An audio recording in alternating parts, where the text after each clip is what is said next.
ইসরায়েলের হামলার জবাবে নতুন করে ক্ষেপণাস্ত্র হামলা চালিয়েছে ইরান। এই হামলার পর জেরুজালেম ও তেল আবিবে বড় বিস্ফোরণের শব্দ শোনা গেছে। এতে একজন নিহত এবং প্রায় অর্ধশতাধিক আহত হয়েছেন। পাশাপাশি অন্তত 9টি ভবন ধ্বংস হয়ে গেছে।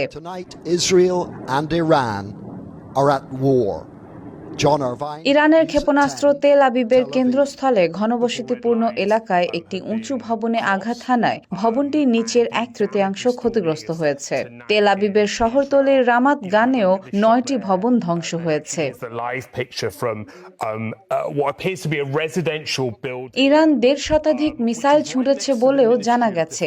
এদিকে কিছুক্ষণ আগে অর্থাৎ বাংলাদেশ সময় সকাল 8:30টার দিকে জেরুজালেমের আকাশে ফের বিস্ফোরণের শব্দ শোনা গেছে বলে জানিয়েছে মার্কিন সংবাদ মাধ্যম CNN।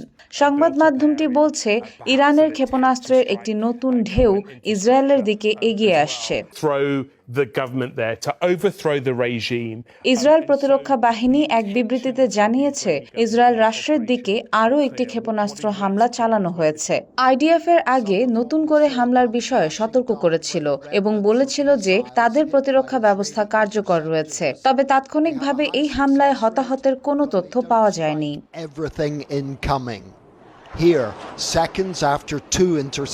প্রসঙ্গত 13 জুন ভোররাতে ইরানে হামলা শুরু করে ইসরায়েল। নৃশংস এই হামলায় ইরানের শীর্ষ সামরিক কর্মকর্তা, বিজ্ঞানী সহ অন্তত 78 জন নিহত হয়েছে।